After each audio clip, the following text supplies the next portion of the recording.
تو متوکل کو کسی نے کہا کہ کوئی جادوگر آیا. اب جادو عربوں کے لیے سن رکھا تھا کہ کوئی جادو تھا. بابل سے شروع ہوا. بابل حلہ کا پرانا نام ہے, قرآن کے اندر ہے.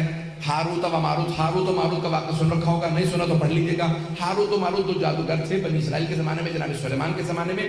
بے بابل ہاروت و, قرآن کے اندر آیت ہے کہ بابل, حلہ کا پرانا نام بابل, نجف سے 70 کلومیٹر کے فاصلے پہ ہے حلہ شہر, اس کا پرانا نام ہے بابل. قرآن میں بھی لفظ آیا, کہتے ہیں دنیا کی سب سے قدیمی تمدن کا نام, سویلائزیشن کا نام بابل, جہاں نمرود تھا, جہاں جناب ابراہیم علیہ السلام کو نار نمرود میں ڈالا گیا. ذہن میں آ گیا؟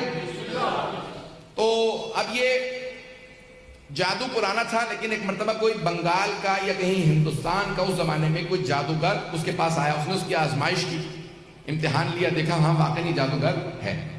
کہا فوراً جاؤ جا کے علی بن محمد کو بلا لاؤ, یعنی امام علی نبی علیہ السلام. کہا جاؤ جا کے علی بن محمد کو بلا لاؤ. ذرا جادوگر سے کہا جب یہ آ جائے نا تو تھوڑا اپنا جادو دکھانا, پتہ چلے انہیں بھی کہ ہمارے پاس جادوگر بھی ہیں. واقعہ ذہنوں میں مجھ صرف اشارہ کرنا. ایک مرتبہ کہا جاؤ جا کے بلا لاؤ علی بن محمد کو. اب وہ جو بیچارہ بلانے گیا وہ سوچ رہا تھا پتہ نہیں کوئی بے بس سا امام ہوگا. امام ہو ہی نہیں سکتا بے بس, اور جو بے بس ہو وہ امام نہیں ہوتا. جس کا بس نہ چلے وہ کیسا امام؟ امام بے کس ہو سکتا ہے, بے بس نہیں ہو سکتا. ایک مرتبہ وہ چلا, سارے درباریوں سے متوکل نے کہا کہ خبردار کوئی ان کے احترام میں کھڑا نہ ہو, کوئی تعظیم نہ کرے. 400-600 افراد, دربار پورا بھرا ہوا تھا, قلعہ موجود ہے, بہت بڑا قلعہ تھا, سب بیٹھے. ایک مرتبہ وہ آدمی شہر میں آیا اور شہر کی ایک گوشے میں, ایک کونے میں ایک گھر تھا. کہا یہ علی بن محمد کا گھر ہے. دروازے پہ دستک دی, کسی خادم نے دروازہ کھولا. کہا کس سے ملنا ہے؟ کہا علی بن محمد سے کام ہے. کہا آؤ لے چلوں. کہا سامنے صحن میں دیکھ رہے ہیں وہ جو قبر کے اندر عبادت کر رہے ہیں, رات کے وقت قبر میں عبادت کر رہے ہیں. کہا وہی علی بن محمد ہے. سنیں گے نا حضرات؟ کہا وہ جو قبر میں عبادت کر رہے ہیں وہ علی بن محمد ہے. اس نے کہا ہم تو دن میں قبر کے پاس نہیں جاتے, یہ رات میں قبر میں عبادت کرتے ہیں. ایک مرتبہ آگے بڑھا, آنے کے بعد امام سے آواز دے کے پوچھا انت علی بن محمد, کیا آپ علی بن محمد ہیں؟ امام نے کہا میرا ہی نام ہادی ہے. ایک مرتبہ کہا آپ کو متوکل نے دربار میں بلایا, اب میں اپنے انداز سے پیش کروں گا امام کیسے چلے ہوں گے. اس نے ایک مرتبہ امام سے کہا آئیے میرے ساتھ چلے. امام نے فوراً قبر سے قدم باہر نکالا, ابا قبا پہن رکھی تھی, ولایت کی قبا اوڑھ رکھی ہوگی, امامت کی ابا لے رکھی ہوگی, سر پہ عصمت کا تاج ہوگا, ہاتھ میں تولا کی تسبیح ہوگی, تورا کا ڈنڈا ہوگا. اب امام علیہ السلام چلنے لگے. اس نے کہا میں آپ کو راستہ دکھاؤں. امام نے کہا ہادی تیرا نام ہے یا میرا نام ہے؟ جیسے ایک مرتبہ امام علیہ السلام نے کہا نا ہادی تیرا نام ہے, اس نے کہا ہادی تو آپ ہیں. امام نے کہا پھر میں راستہ جانتا ہوں. پتہ نہیں لوگ ہیں یا نہیں. ایک مرتبہ امام نے فرمایا کہا میں پھر راستہ جانتا ہوں, دکھانے کی ضرورت نہیں. جو دنیا کو راستے دکھانے آیا ہو وہ ہادی ہوتا ہے, اور جو خود راستے سیکھنے کا محتاج ہو وہ ہادی نہیں ہوتا. امام ایک مرتبہ چلے اور اپنے ہی انداز سے چلتے ہوئے دربار پہنچے. جیسے ہی دربار متوکل کے آئے تو متوکل نے کہا تھا سب سے کوئی احتراماً کھڑا نہ ہو. جیسے امام پہنچے آندھی سی چلنے لگی, خود بخود قلعے کا دروازہ کھلنے لگا, پردہ سر پہ سایہ کرنے لگا, اور سارے درباری خود بخود تعظیم میں کھڑے ہو گئے. خود متوکل اپنے تخت پہ کھڑا ہو کے کہہ رہا تھا فرزند رسول تشریف لائیے, یہ آپ ہی کا حق ہے. میرے تو وڈیرے بھی کہہ گئے اگر آپ نہ ہوتے تو ہم ہلاک ہو جاتے.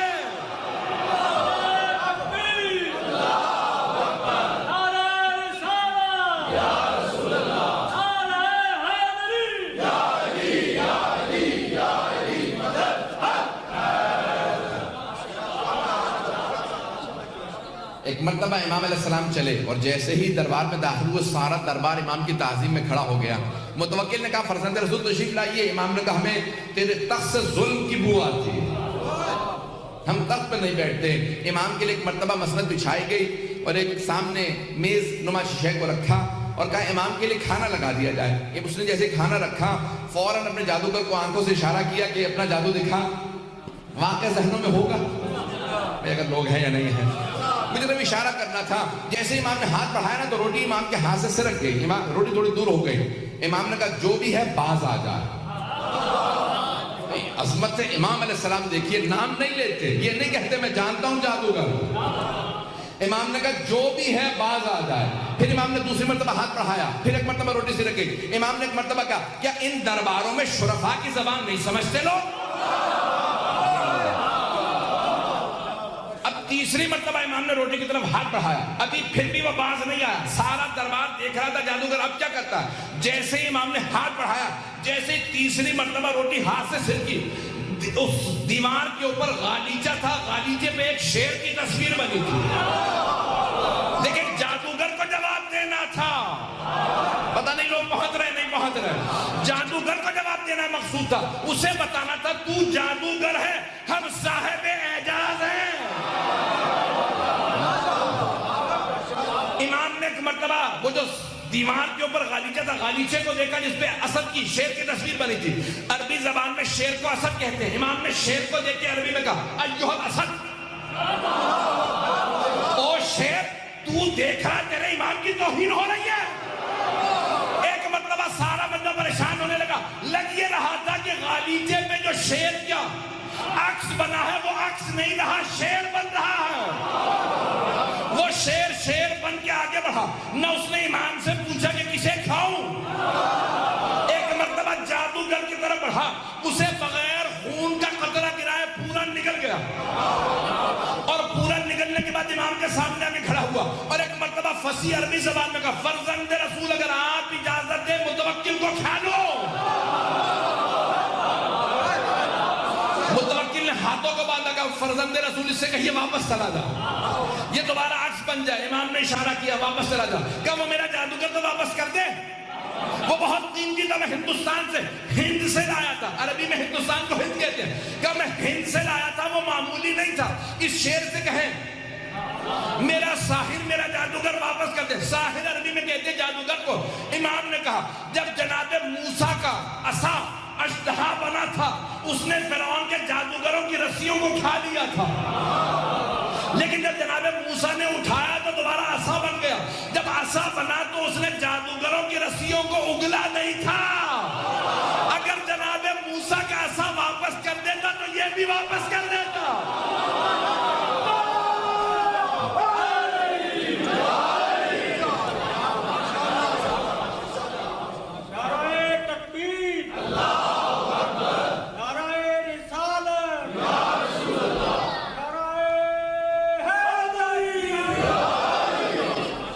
جو فرمائی رہا کہ قرآن میں لکھا ولن تجد فی سنت اللہ تبدیلا, تم اللہ کی روش میں کبھی تبدیلی نہیں پاؤ گے.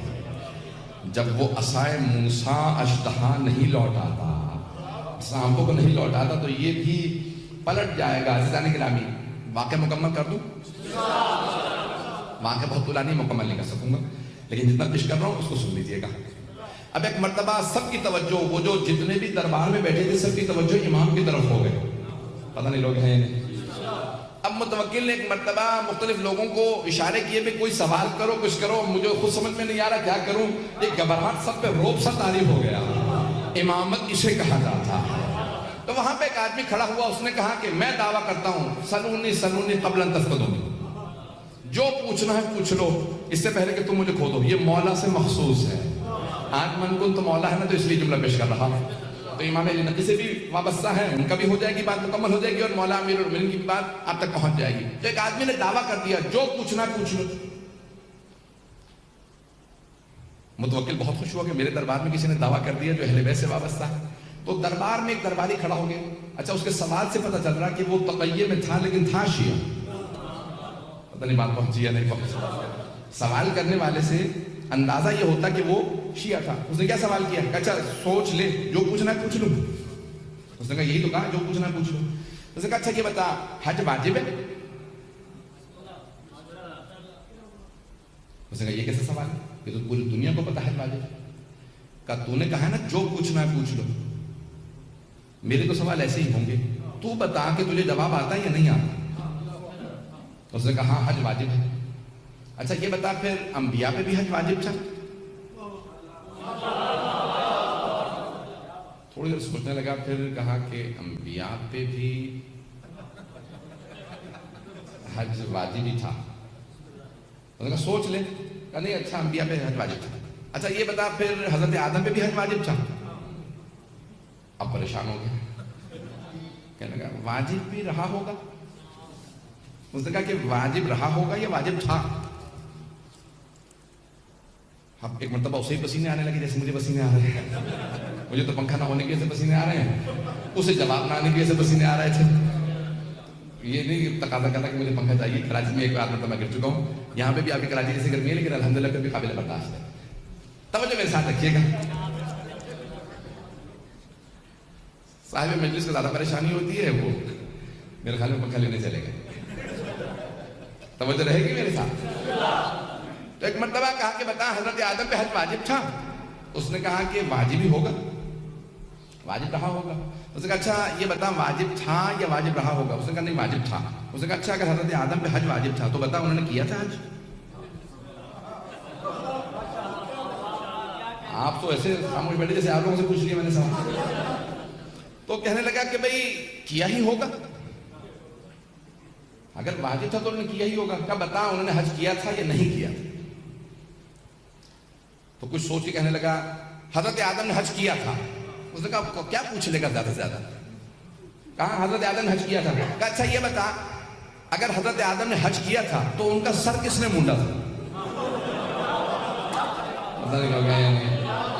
حلق واجب ہے، حج میں سر کا مونڈنا واجب ہے. جناب آدم تھے زمین پہ پہلے بشر. پتہ نہیں آپ تو. کہا اگر انہوں نے حج کیا تھا تو بتا ان کا سر کس نے مونڈا تھا. اب بہت پریشان ہوا. کچھ دیر بعد کہا مجھے نہیں پتا. وہ پوچھنے والا بہت ذہین تھا. اس نے کہا جتنی اونچی آواز سے کہا تھا نا سلونی،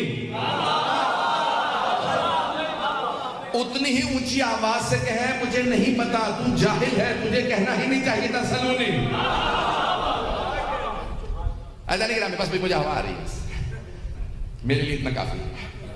ایک مرتبہ اس نے کہا کہ اگر نہیں جانتا تو کہہ تو جاہل ہے. اس نے کہا کہ ہاں میں جاہل ہوں، نہیں جانتا. اب متوکل کو پریشانی ہوئی. کہا میرے دربار میں کوئی ایسا ہے جسے اس سوال کا جواب آتا ہو. سارے درباری امام علی نقی کو دیکھنے لگے. جب سب نے امام علی نقی علیہ السلام کو دیکھا، متوکل چہرے پڑھ رہا تھا، اس نے بھی امام کی طرف رخ کیا. کہا فرزند رسول کیا آپ جانتے ہیں؟ مولا نے کہا ہاں میں جانتا ہوں. کہا بتائیے پھر جناب آدم نے حج کیا؟ امام نے کہا ہاں. کہا بتائیے سب سے پہلے جناب آدم ہی نے کعبہ بنایا تھا. اب یہ بہار میں بڑا تفصیلی واقعہ موجود ہے، وقت نہیں ہے. امام نے کہا حضرت آدم نے سب سے پہلے کعبہ بنایا اور اللہ نے کہا آدم آپ کی نسل میں ہاجرہ آئے گی، صفا مروہ کے درمیان چلے گی. یہاں پہ سعی ہے، اس کے بعد حلق ہے. تو کہا حلق کس نے کیا؟ کہا جب حلق کی نوبت آئی تو جناب جبرائیل جنت سے یاقوت لے کے نازل ہوئے. جناب آدم کے سر پہ پھیرتے جاتے تھے، جہاں جہاں پھیرتے جاتے تھے بال گرتے جاتے تھے. جہاں جہاں اس یاقوت کی روشنی گئی اللہ نے سب کو حرم قرار دے دیا.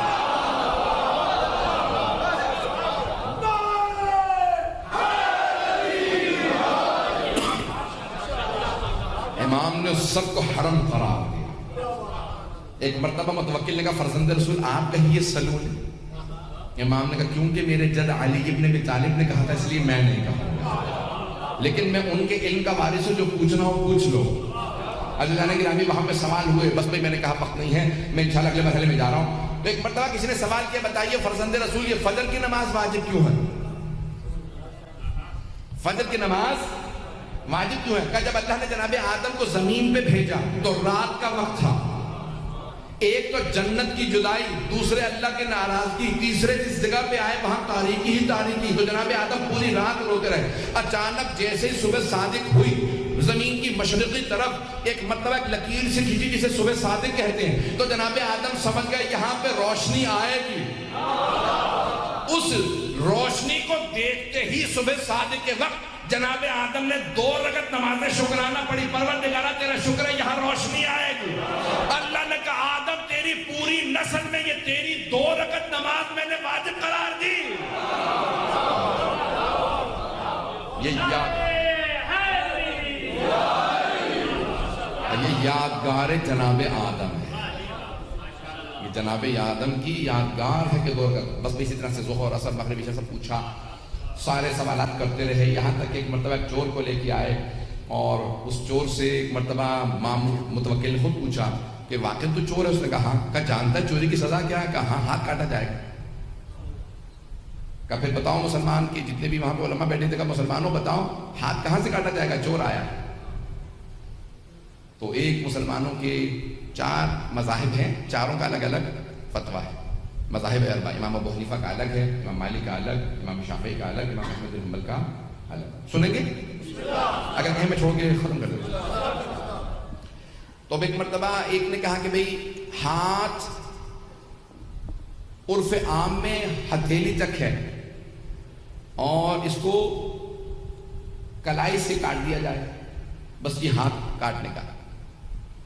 وَالسَّارِقُ وَالسَّارِقَةُ فَاقْطَعُوا أَيْدِيَهُمَا، قرآن کی آیت ہے، چور اور چوری کرنے والے مرد اور عورت کے ہاتھ کو کاٹ دیا جائے۔ یہ نہیں لکھا کہاں سے، لکھا فَاقْطَعُوا أَيْدِيَهُمَا، یعنی ان کے ہاتھوں کو کاٹ دیا جائے، ہاتھ کاٹنا ہے۔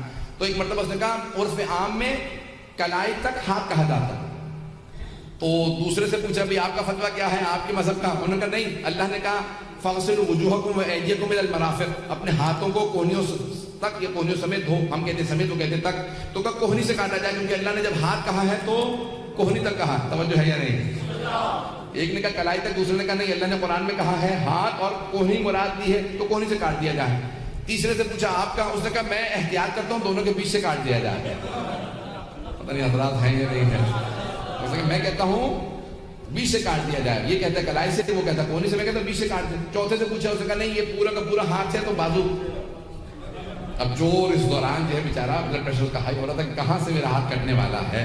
ایک مرتبہ امام علی نقی علیہ السلام کی طرف رخ کیا متوکل نے کہا فرزند رسول بتائیے ہاتھ کہاں سے کاٹا جائے گا، ان چاروں میں سے کون صحیح ہے؟ امام نے کہا چاروں غلط ہیں۔ لوگ ہیں یا نہیں؟ گھبرا کے نہ سنیے حضرات، سارے مجمع کی توجہ ہو کہ میں اگلے مرحلے میں جاؤں گا۔ امام نے کہا چاروں غلط ہیں۔ کہا فرزند رسول انہوں نے سب نے آیات پیش کی ہیں، آپ دلیل دیجئے۔ امام نے کہا صرف 4 انگلیاں کاٹی جائیں گی۔ آپ حضرات پریشان بیٹھے۔ امام نے کہا صرف 4 انگلیاں کاٹی جائیں گی، نہ ہتھیلی کاٹی جائے گی نہ ہاتھ۔ کہا فرزند رسول آیات انہوں نے بھی پیش کی، کوئی آپ کے پاس بھی دلیل ہے؟ امام نے کہا قرآن میں آیت ہے ان المساجد للہ جمیعا، کہ تمام کی تمام سجدگاہیں اللہ کے لیے ہیں۔ پیغمبر نے فرمایا 7 مقامات کا سجدے کے دوران زمین پہ رکھنا واجب ہے، پیشانی کا، ہتھیلیوں کا، دونوں گھٹنوں کا، دونوں پاؤں کا۔ اگر چور توبہ کر کے نماز پڑھنا چاہے تو نماز کیسے پڑھے گا؟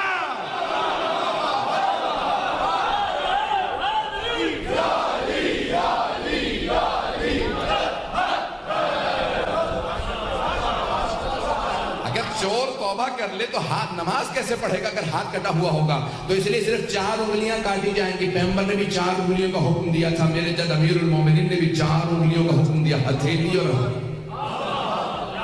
ہتھیلی اور انگوٹھا اللہ کے لیے ہے، نماز کے لیے، کسی کو کاٹنے کی اجازت نہیں ہے۔ جانے کی رامی پھر امام نے وہاں پہ تفصیل سے بتایا کہ چور اگر کسی تالے کو توڑ کے چوری کرے، کچھ اٹھا کے لے جائے تو ہاتھ نہیں، تعزیر ہے، حد نہیں جاری ہو۔ پتہ نہیں لوگ ہیں یا نہیں؟ حد جاری نہیں ہوگی، تعزیر ہوگی، کوڑے لگیں گے لیکن ہاتھ نہیں کاٹ سکتے کیونکہ اس نے تالا نہیں توڑا۔ تیسرے، اگر وہ یا اس کے بچے بھوکے تھے اور اس نے چوری کی تو ہاتھ نہیں کاٹ سکتے، تعزیر ہوگی کیونکہ جرم کیا ہے، کوڑے لگ سکتے ہیں، جرمانہ ہو سکتا ہے، جیل ہو سکتی ہے، ہاتھ نہیں کاٹ سکتے کیونکہ حاکم پہ واجب ہے کسی کو بھوکا نہ رکھے۔ یہ پاکستان کے حکمرانوں کو بتا دو۔